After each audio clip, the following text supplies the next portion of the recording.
এখন দেখবেন সংবাদ শিরোনাম। সংসদে রাষ্ট্রপতির ভাষণের সময় বিরোধী দলের ওয়াকআউট অসংসদীয় আচরণ বলছেন বিশ্লেষকরা। বিএনপির রাজনৈতিক সিদ্ধান্তে কাটছাঁট হতে পারে অন্তর্বর্তী সরকারের অধ্যাদেশ। ঢাকার কেরানীগঞ্জের শিং নদের অস্তিত্ব এখন শুধু ভূমি অফিসের নথি আর মানুষের স্মৃতিতে। দখলে পিছিয়ে নেই সরকারও, নদের জায়গায় হয়েছে সড়কসহ নানা স্থাপনা। সোমবার দিনাজপুরে জাতীয় খাল খনন কর্মসূচির উদ্বোধন করবেন প্রধানমন্ত্রী তারেক রহমান। সারা দেশে প্রায় 20,000 কিলোমিটার খাল ও জলাশয় খননের পরিকল্পনা। ইরানের তেল রপ্তানির টার্মিনাল খার্গ দ্বীপে যুক্তরাষ্ট্রের হামলা, পাল্টা জবাব দিচ্ছে তেহরান। জ্বালানি নিষেধাজ্ঞা উঠে যাওয়ায় মধ্যপ্রাচ্য যুদ্ধে কপাল খুলেছে মস্কোর। গুমোট গরম কাটিয়ে রাতে রাজধানীতে আকস্মিক শিলাবৃষ্টি। আগামী কয়েকদিন অব্যাহত বর্ষণের পূর্বাভাস। বইমেলায় ক্ষতিগ্রস্ত স্টল, ব্যাহত বেচা বিক্রি।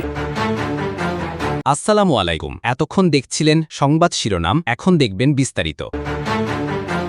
সংসদীয় বিধি অনুযায়ী বিরোধী দল ওয়াকআউট করতেই পারে, তবে রাষ্ট্রপতির ভাষণ ইস্যুতে ত্রয়োদশ সংসদের প্রথম অধিবেশনের প্রথম দিনে যা হয়েছে তা অসংসদীয় বলছেন রাজনৈতিক বিশ্লেষকরা।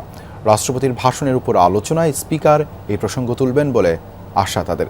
রাষ্ট্রপতির ভাষণের বিরোধিতাকে স্ববিরোধীও বলছেন বিশ্লেষকরা। 24-এর গণ-অভ্যুত্থানের মুখে আওয়ামী লীগের ক্ষমতাচ্যুতির পর দলটির মনোনীত রাষ্ট্রপতি মোহাম্মদ শাহাবুদ্দিনের কাছেই শপথ নেন অন্তর্বর্তীকালীন সরকার, যেই সরকারে ছিলেন বর্তমান বিরোধী দলের চিফ হুইপও। এরপর দু একবার রাষ্ট্রপতির অপসারণের দাবি উঠলেও অন্তর্বর্তীকালীন সরকারের 1.5 বছরেও শপথে বহাল থাকেন মোহাম্মদ শাহাবুদ্দিন। তবে বিএনপির নেতৃত্বে নতুন সরকার গঠিত হলে আবারও রাষ্ট্রপতির অপসারণ ইস্যুটি সামনে আনে জামায়াত জোট।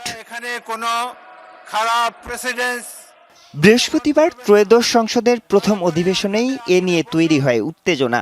ওয়াকআউট করে বিরোধী দল, জানিয়ে মিশ্র প্রতিক্রিয়া জানিয়েছেন বিশিষ্ট নাগরিকরা। সাংবিধানিক বিধি অনুযায়ী জাতীয় সংসদের প্রথম অধিবেশনে ভাষণ দেন রাষ্ট্রপতি। বিশ্লেষকরা বলছেন, রাজনীতির অংশ হিসাবেই রাষ্ট্রপতির ভাষণ ইস্যুতে বিরোধিতা করেছেন বিরোধী দল। তবে এই প্রতিবাদকে স্ববিরোধিতা বলছেন অনেকে। রাষ্ট্রপতির ভাষণ, জুলাই সনদ এবং সংবিধান সংস্কার পরিষদ, এই 3 ইস্যুতে আগামীর সংসদীয় রাজনীতি চলবে বলছেন বিশ্লেষকরা। মানুষের স্মৃতিতে আছে কিন্তু বাস্তবে নেই, এমন একটি নদ আছে ঢাকায়। স্থানীয় বয়োজ্যেষ্ঠদের স্মৃতিতে এখনও তরতাজা এই নদ শিংয়ের ভরা যৌবনার গল্প। সরকারি নথিতেও নদটির অস্তিত্ব মেলে, তবে সরেজমিনে নদের অবস্থান খুঁজে পাওয়া রীতিমতো দুঃসাধ্য।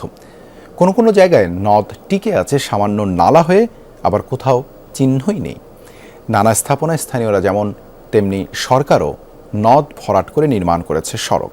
একটি প্রবাহের খোঁজে ঢাকার কেরানীগঞ্জে এসেছি আমরা। নদের নাম শিং, স্থানীয়ভাবে পরিচিত সিংহ নদ নামে। নদীটা বড় আছিল, আর ঢেউটা দিয়ে উঠতো, পানি ডাকে এই সিংহর মতনই ডাক আছিল, এই কারণে এটার নাম হয়েছে সিংহ নদী। একসময় সিংহ নদী ছিল কেরানীগঞ্জের লাইফলাইন। স্থানীয়দের আলাপে বারবার উঠে আসে সেই স্রোতধারার কথা। এই 2 খালদা পানি এখানে কাটাল গেছে, নাও গেছে, বুট গেছে, গয়না নৌকা দেওয়া নবগুল দোহার যত মারামার ছিল এই খালদা যাই। কাগজে 17 কিলোমিটার দীর্ঘ এই নদটি খুঁজে পেতে আমাদের বেগ পেতে হয়েছে। পথে নানা জনকে জিজ্ঞেস করে পাওয়া গেল এর অবস্থান। বেশিরভাগ জায়গায় নদ সরু নালার মতো। আরও আশ্চর্য, কোথাও পানির অস্তিত্বই নেই। নদীটা বাঁচবে, ঠিক আছে, জনগণ বাঁচবো, কৃষক বাঁচবো। মাটি কেটে কেটে পড়ছে। শিং নদের সীমানা বুঝতে 17 কিলোমিটার ঘুরে দেখি আমরা। সরেজমিনে অনেক খুঁজেও অনেক জায়গাতেই শিং নদের কোনো অস্তিত্ব পাইনি আমরা, তাই সরকারি নথি খুঁজতে চাই। দেশজুড়ে নদী, নালা, খাল ও জলাশয় খনন এবং পুনঃখনন কর্মসূচি শুরু করতে যাচ্ছেন প্রধানমন্ত্রী তারেক রহমান। আগামী 16 মার্চ দিনাজপুরের কাহারোল উপজেলায় জাতীয় খাল খনন কর্মসূচির উদ্বোধন করবেন তিনি। এই কর্মসূচির আওতায় সারা দেশে প্রায় 20,000 কিলোমিটার খাল ও জলাশয় খননের পরিকল্পনা রয়েছে। দিনাজপুরের কাহারোল উপজেলার বলরামপুর এলাকার শাহপাড়া খাল সময়ের সাথে হারিয়েছে জৌলস, ব্যাহত চাষাবাদ, বিরূপ প্রভাব প্রকৃতি ও জনজীবনে। দীর্ঘদিন খনন না হওয়ায় ভরাট হয়ে পড়েছে খালের বিভিন্ন অংশ। শুষ্ক মৌসুমে পানিশূন্য হয়ে পড়ে খাল, এতে ব্যাহত হয় কৃষি সেচ। অন্যদিকে পানির প্রবাহ না থাকায় বর্ষাকালে খালের আশপাশে দেখা দেয় জলাবদ্ধতা। অবশেষে নিরসন হতে যাচ্ছে সমস্যার। দীর্ঘ প্রায় 12 কিলোমিটার খালটি পূর্ণ খনন ও স্লুইস গেট নির্মাণ করবে পানি সম্পদ মন্ত্রণালয়। আগামী 16 মার্চ এর উদ্বোধন করবেন প্রধানমন্ত্রী তারেক রহমান। প্রধানমন্ত্রীর আগমন সেই সাথে খাল খননের খবরে উচ্ছ্বসিত স্থানীয়রা। ফলে কৃষকেরা অর্থনৈতিকভাবে লাভবান হয়ে স্বাবলম্বী হওয়ার স্বপ্ন দেখছেন। ওয়ার্ল্ড ব্যাংকের climate smart agriculture and water management প্রকল্পের আওতায় পূর্ণ খনন করা হবে শাহপারা খাল।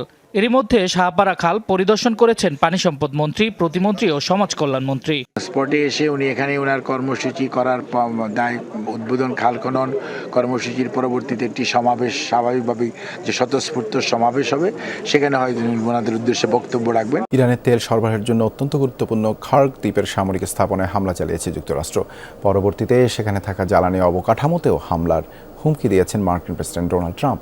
এছাড়া রাজধানী তেহরান সহ ক্ষেপণাস্ত্র হামলার শিকার হয়েছে ইরানের বিভিন্ন এলাকা। মার্কাজি প্রদেশের একটি গ্রামে অভিযানে নিহত হয়েছেন 6 জন। খুজেস্তান প্রদেশে মিসাইল হামলায় প্রাণ হারিয়েছেন 3 বছরের এক শিশু। এই নিয়ে দেশটিতে মোট প্রাণহানি বেড়ে দাঁড়িয়েছে কমপক্ষে 1444 জনে। আহত 18,500-এরও বেশি মানুষ। থেমে নেই ইরানের পাল্টা হামলা। ইসরায়েলের রাজধানী তেল আবিব সহ বিভিন্ন স্থানে ছোঁড়া হচ্ছে একের পর এক মিসাইল। কাতার, বাহরাইন ছাড়াও উপসাগরীয় অঞ্চলের কয়েকটি দেশে চলছে ইরানের ক্ষেপণাস্ত্র ও ড্রোন হামলা। ইরানের নতুন সর্বোচ্চ নেতা মুস্তাবা খামেনি ও নিরাপত্তা কাউন্সিলের উপদেষ্টা আলী লারিজানির বিষয়ে তথ্য দিলে $1 কোটি পুরস্কারের ঘোষণা করেছে ট্রাম্প প্রশাসন। সামাজিক মাধ্যম এক্সে এই ঘোষণা দিয়ে মার্কিন পররাষ্ট্র মন্ত্রণালয় জানানো হয়, তাদের বিষয়ে নির্ভুল তথ্য দিতে পারলে আর্থিক পুরস্কারের পাশাপাশি যুক্তরাষ্ট্রে পুনর্বাসনের সুযোগ পাবেন তথ্যদাতারা।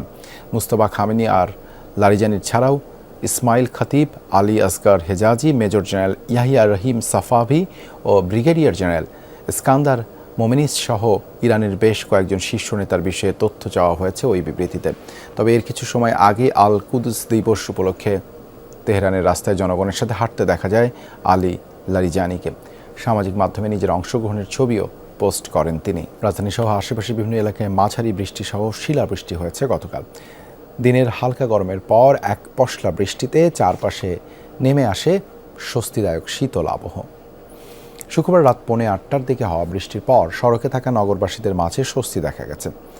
তারা বলেন, ইফতারের পর হালকা গরম আবহাওয়ার মধ্যে বৃষ্টি হয় বেশ ভালো লাগছে।